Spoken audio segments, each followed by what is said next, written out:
a young girl rescued 2 horses. Now, I have no idea how she did it. She had to be a complete natural because she took those 2 horses, found saddles, found bridles, trained them, rode them with beautiful carriage, and was giving the children rides, and told them, if you want another ride, why, come back, get me, I'll help you. This one little girl decided she knew how to do it, and she started to climb up on the horse. And her foot caught in the stirrup. She kicked the horse. Of course, the horse had been schooled to go and kicked, and the child died as a result. The family understood what happened, but friends of the family decided that these horses all were dangerous, and they went out and slaughtered close to 200 horses. It was devastating.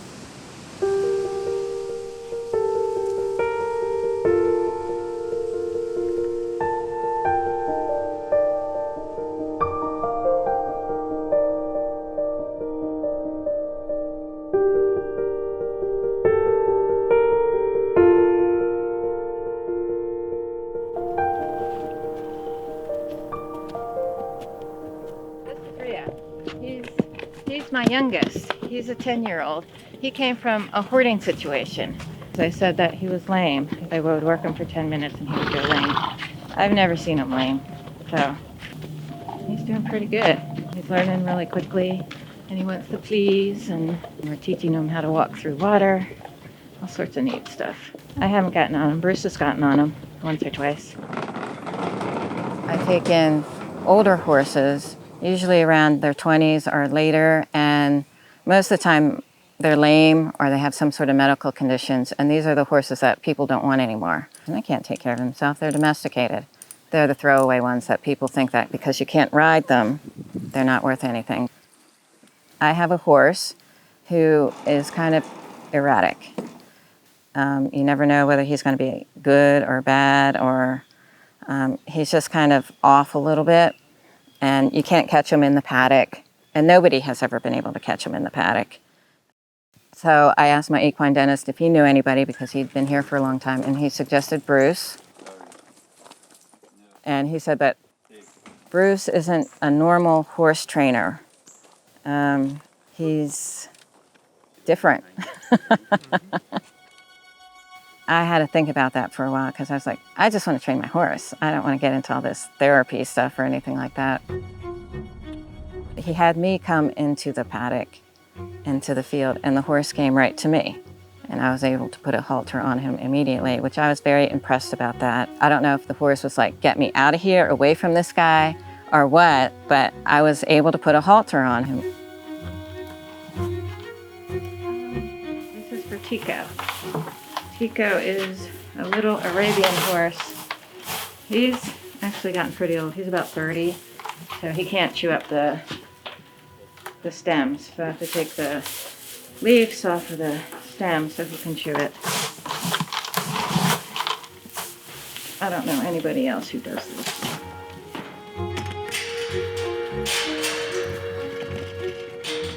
I'm one of those people that if I have a spare second in the day, I feel like I've messed something up.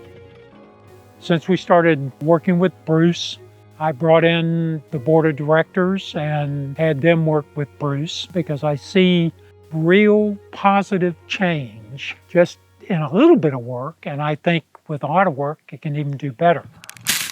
Slightly in front, bring it back down to the trot.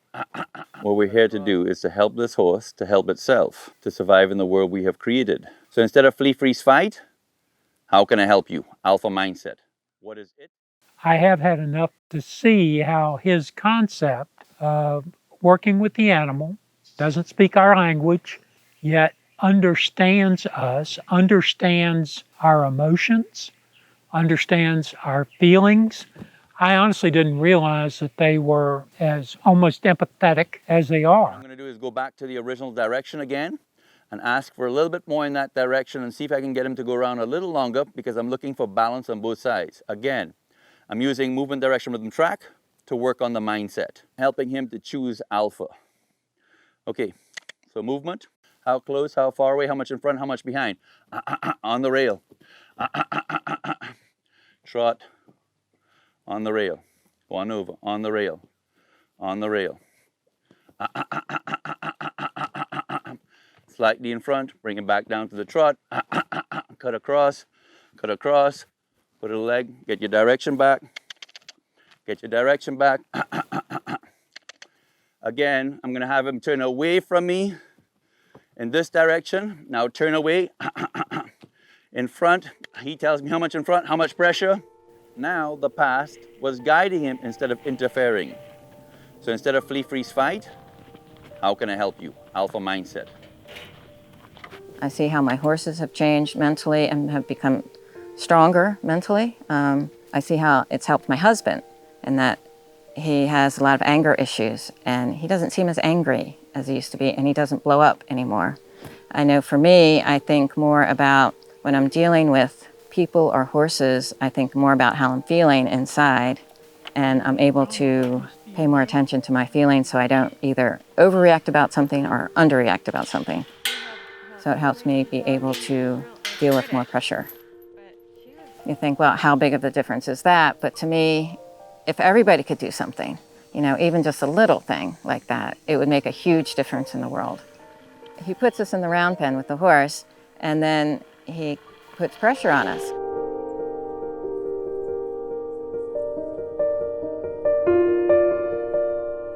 Jazz was one of the horses from the Trexler group that was seized.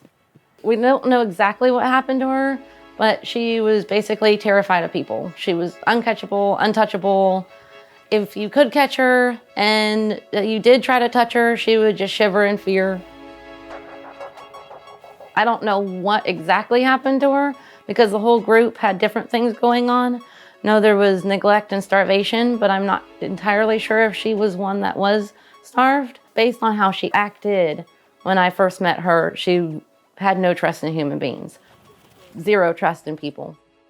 So she was fine when she was out in her pasture or whatever, but if she was around you, once she was caught, she was very afraid to move. So instead of trying to touch her all the time, I found this bubble of space that she had that she would allow me to kind of cross that line a little bit. And then can we move together? So can we go turn right? Can we turn left? Can we go forward? Can we go backwards? Can we just stand here? The Humane Society had rescued them. And these horses were the last of a large group and they were hard to place. I never will forget getting the phone call saying, "Belinda, I have a horse for you." They found her in a herd with 15 dead horses. And her and the survivors were skin and bones. They had been turned out and abandoned. To me, the biggest story is not where Jazz is. The biggest part of the story is what Jazz has given back. So she's reacting to this compared to how she would have reacted to it before. What I attempt to do is gentle them to get them accustomed to deal with the pressures of life. I help them to use their mind. I use a technique called natural humanship, where they're learning now, sort of how can I help you mindset. They're a little bit more logical. We aren't very humane to ourselves, therefore we aren't humane to others around us. In this case, the horses. They now help us to help ourselves be more humane. Whatever circumstances that caused them to be at a point where a person, a human being, could no longer want them, care for them, feel responsible for them. It's the embodiment of the human being not being connected to nature. Well, I started working with Bruce because I had a client's horse that was attacking people, specifically me, because I was the one that was trying to work with it more than others. He was very, very dangerous and got to the point where I was very terrified. I was friends with the owner, whatever, so she started saying, you should come out and see what Bruce is doing because this is incredible stuff. And so I came out and watched one time and I'm like, I want what he has. I want to be able to do what he does and get something that's that aggressive or that troubled, because the horse was really just troubled, to come around and be able to be a part of people's world.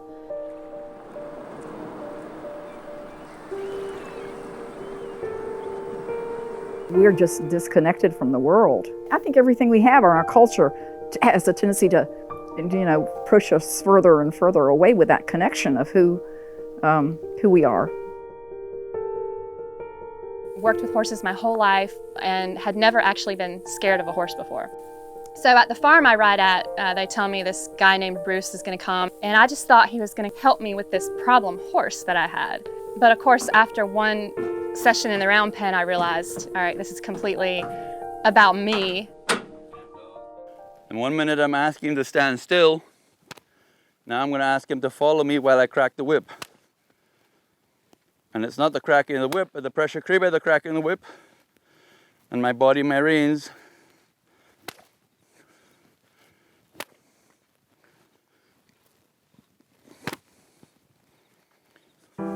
It's like we all have blinders on to what's really happening. For instance, I had a numbness about me as far as what was happening in my life.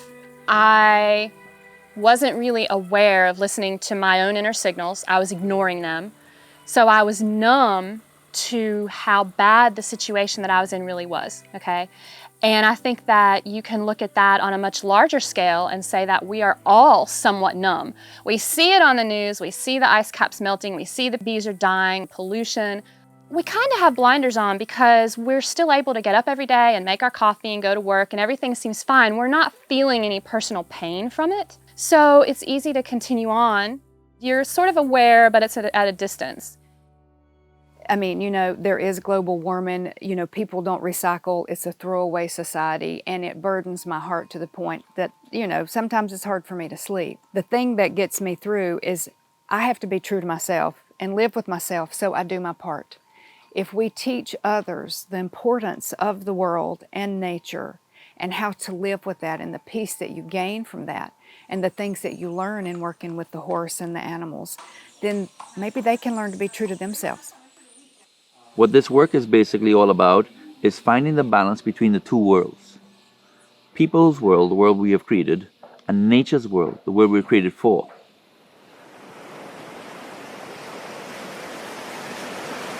Three survived, and by 1992, they'd gotten back up to 35 head. The land was ideal, everything was perfect, and they could have gone on and on and on. There was a problem called Hurricane Floyd. It devastated the forest. So the horses left the forest and went to the citrus farm. Unfortunately, the citrus farm was now flooded with herbicides, pesticides, synthetic fertilizers, and the reproduction stopped. And I had gathered that it takes about 4 years for them to cycle in the wild. None of this, a baby a year kind of thing. So we started asking questions, but we lost them one by one by one. The last mare was Nunki. She was close to 23 years old. And she was archetypical of what has become the Abaco Spanish colonial. I couldn't put a rope on her, I couldn't lead her, I couldn't, if I needed to give her a shot, it was like, well, here's a man with a feed bucket and we're talking and maybe we're lucky we can. A friend of mine who's been involved in the project, I called her occasionally and say, talk to me, please, I need help. We're down to the last one. I have to be able to deal with this horse and not have her traumatized. And she said, well, you must get Bruce. I was going to help horses survive in the world that we have created. Very soon into it, I realized that horses didn't have problems. I was the problem. We are the problem. Soften, give a rub. Let it tell you how to approach. Good. Give yourself to her. I wasn't backing up what I was physically doing. So I was getting really big with my arms and stuff and trying to get him to back away. But inside, I was going the other way.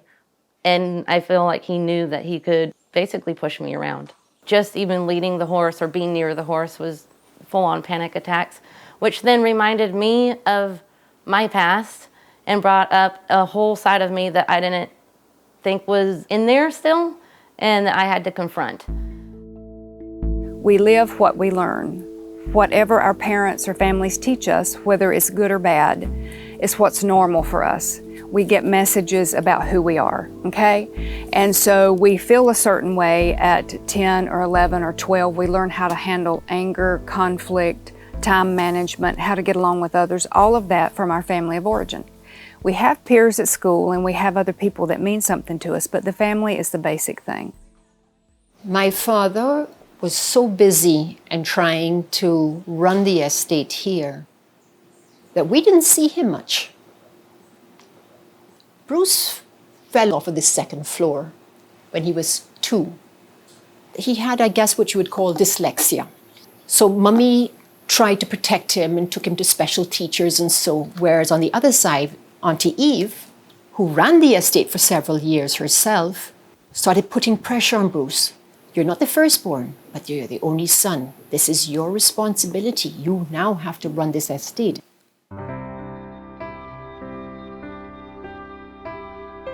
My grandmother always used to say that land doesn't lose its value. And I always interpreted that as her talking about the financial side of it. We're taught to take something that's less and use it to enrich ourselves. And that is success. And I suddenly realized, especially after doing what I do, that it has nothing to do with that.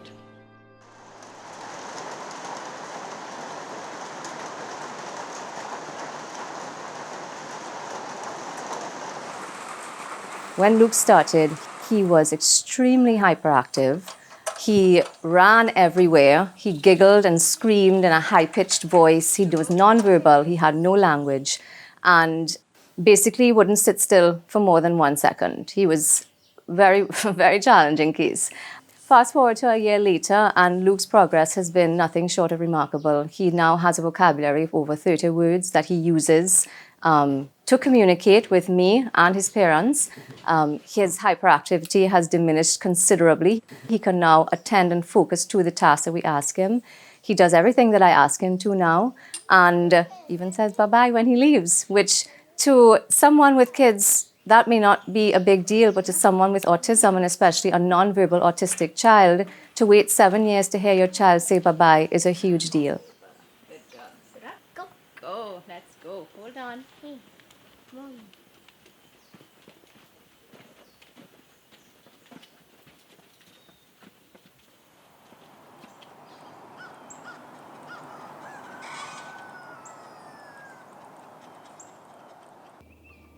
The farm is in the center, pretty much, of South Carolina.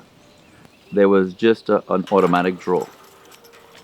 My life revolves around horses. It's not really good to have one horse by itself, so I bought 2 goats to keep that one horse company. Well, of course, 2 goats became 4 goats, and so on. So the herd would grow.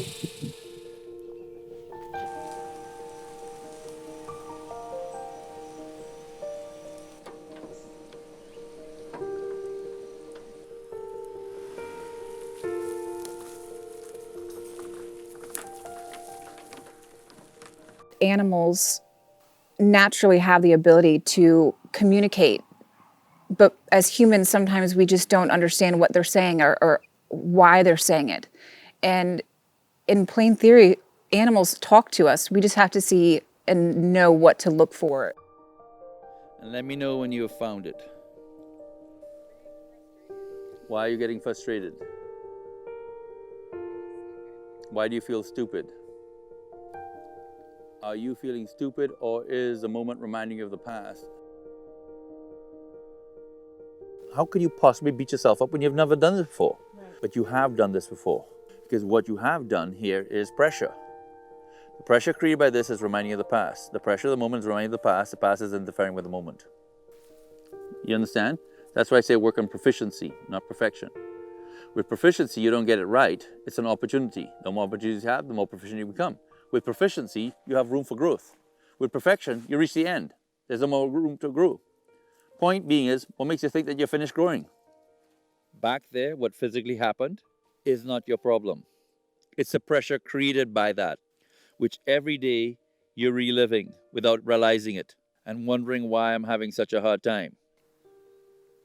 And what would you say about that person knowing what you went through? Strong person? Incredibly strong person? You don't have to talk to me. I have somebody you can talk to if you want to talk to somebody. Seriously, she's a professional. She also went in here, so she's talking to you from that perspective. You understand? To me, you can either learn it through this system or Mother Nature herself. Yeah, this system is tough. But Mother Nature, from what I've experienced, there's no equal.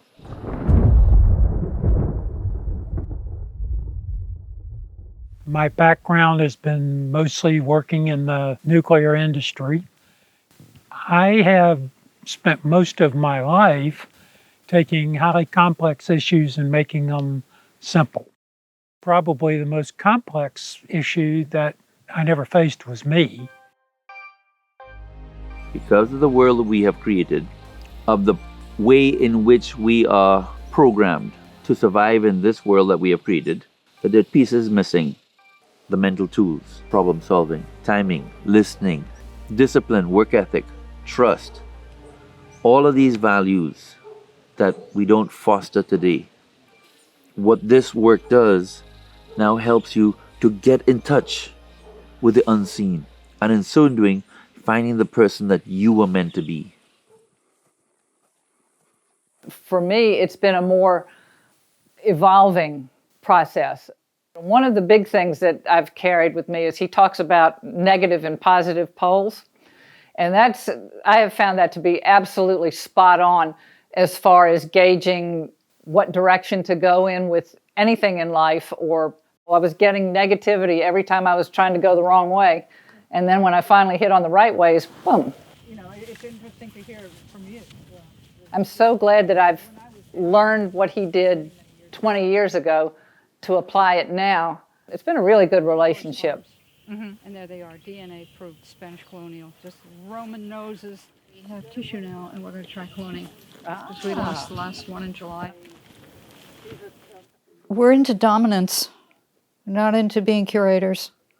And I don't believe we were put here to dominate. Now we're going, that's thin ground for some people, or thin ice, but we're here to care for things. Everything here evolved and was put here, not by us. And we need to respect it, because if we don't, we're cutting off the very limb we're sitting on.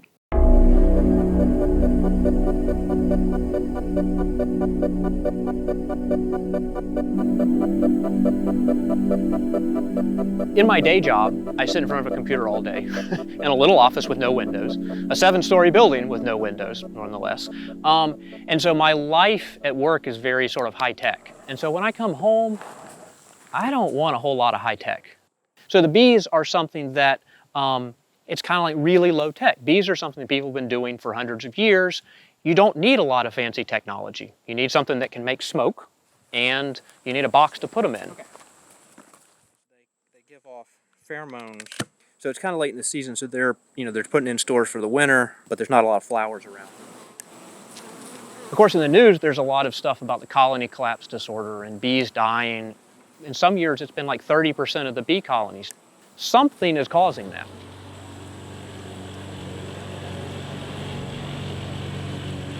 Bees can't talk to you, horses can't either, but you can still communicate.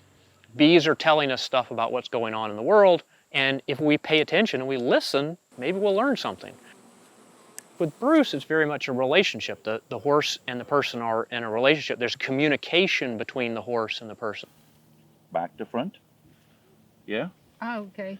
I was about 6 years old, and someone gave me a toy horse. One of those stuffed things on wheels. And it had one ear, no eyes, no mane, no tail. I mean, it's just brutalized. And I went to my grandfather and I said, would you give me a hacksaw, please? I'm going to cut the wheels off that horse, and it's going to be free.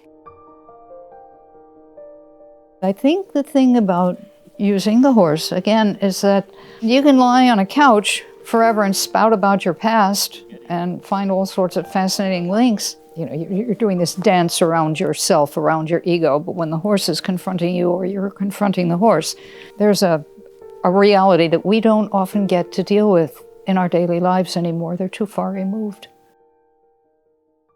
I love traditional therapy, it's wonderful, but we can talk all we want.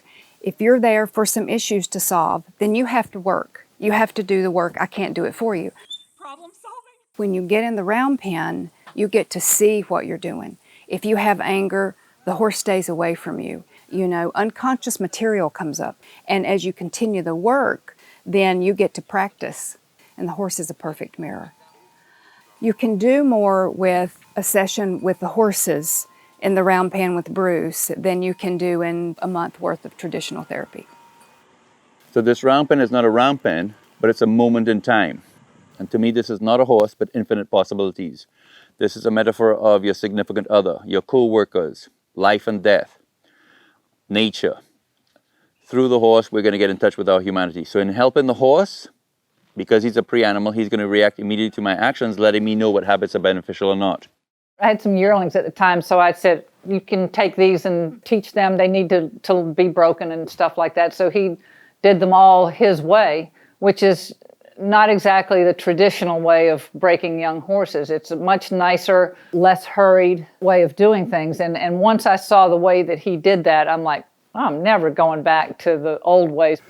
I'm not saying that the horses don't have a problem, but it's actually the horse is just a reflection of, these horses just a reflection of where we are in humanity.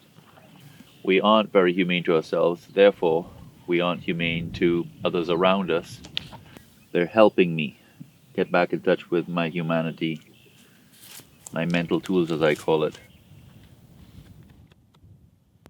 Bruce feels more comfortable with the animals, but when did that develop? Because any normal child next to this animal that is far larger than you are, for me, was fear. And the horse knew that.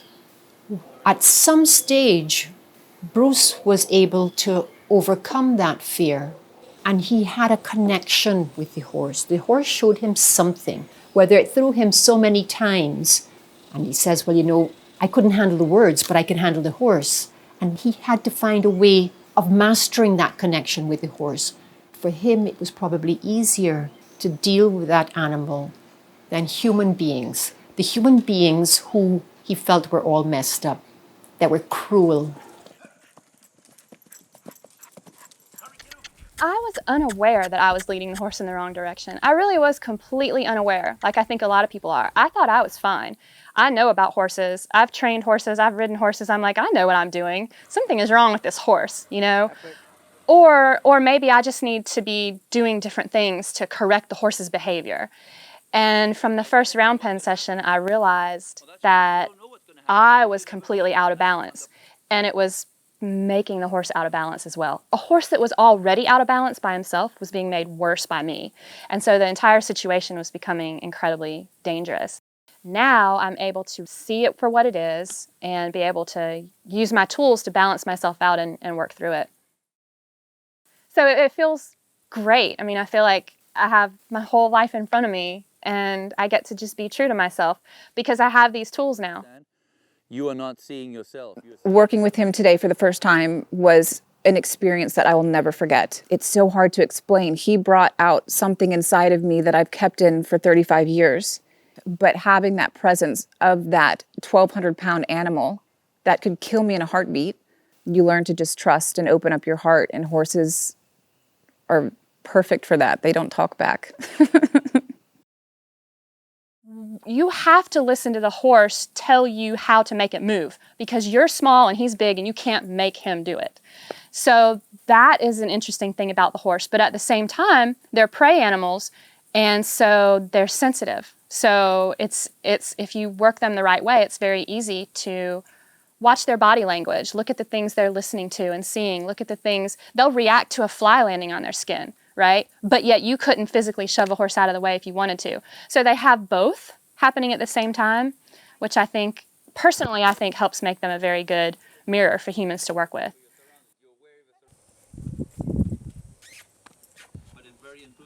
I started coming to Bruce to deal with a specific issue in my life, a personal issue.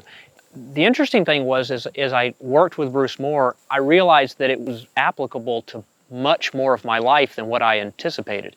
It wasn't just dealing with this issue or dealing with this horse. It was, how do I relate to the rest of the world?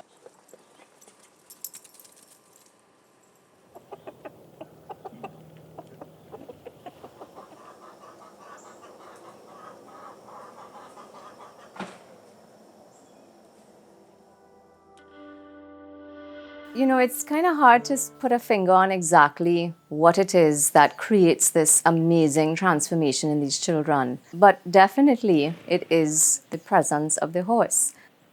The horses bring out something in them that we as therapists, caregivers, teachers sometimes have a hard time bringing out in autistic children. People change. People are not predictable. But what doesn't change is this inner energy that when the children feel it, they connect immediately to it. The interaction with the animal brings out their personalities. They learn social skills, they learn emotional bonding, they learn how to connect. They can transfer that connection to start to connect to people. It's a very special, very magical, very amazing thing that happens. 5, 6. Everyone is just balanced and equal. No animal is more superior than the other. We need them in our lives. They don't necessarily need us. They were here first.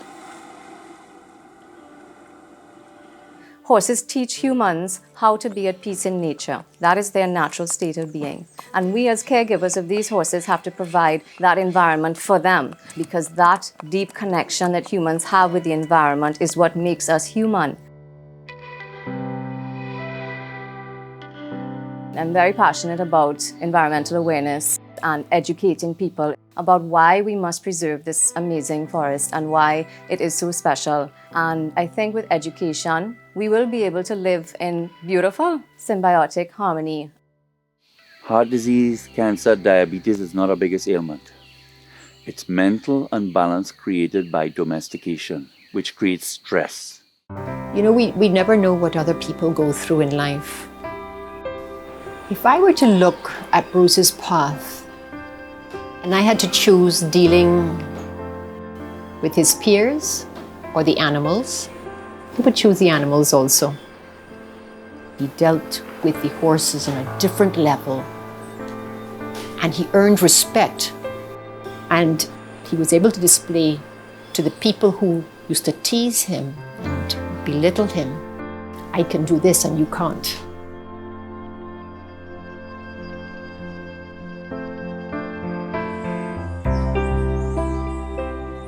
I had no idea he was different. In fact, I didn't even know what autism was. At the time, I panicked, and in fact, I got angry. No, this child is nonverbal, and this child doesn't have any reaction. This child doesn't say mommy, this child doesn't say daddy, grandma, this child doesn't call anybody names. So we come home in the afternoon time, and hi, Luke. It's like a ghost pass, no reaction. There was a day, I came home from work, and he said juice. I said, you want juice? Well, I was going crazy. I think I wanted to get all the flavors in the world to give him to see which flavor he wanted. So I was like, juice, really? 6.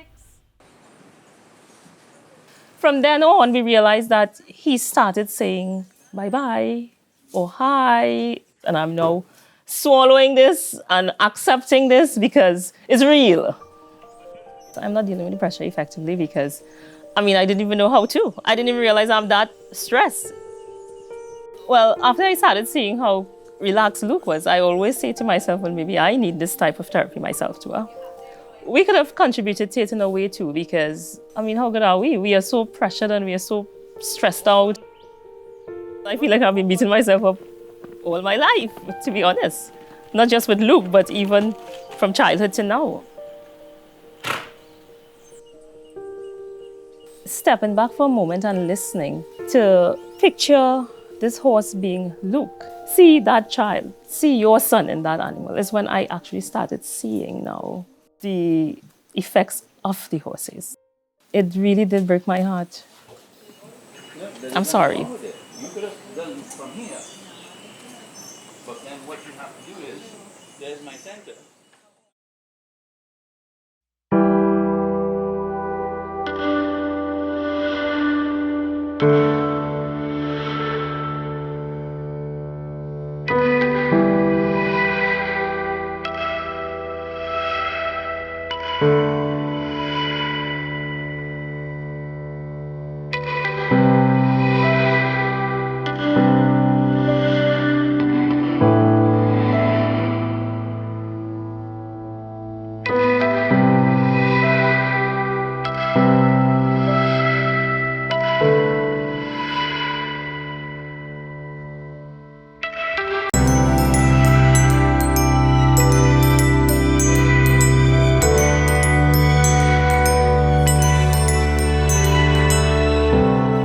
running your entire life, running from yourself basically. You can either keep continuing to do this, or you can stand your ground and move forward.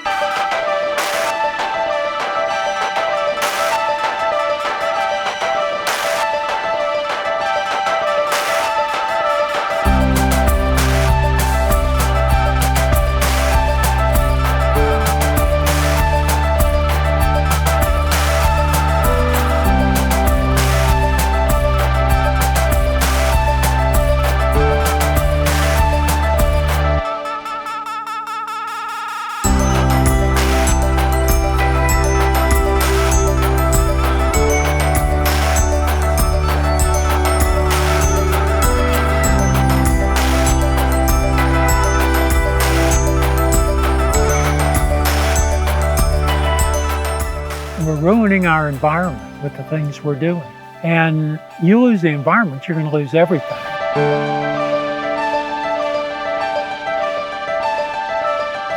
Horses are actually more important now, more so than ever before, for our well-being, if not our survival.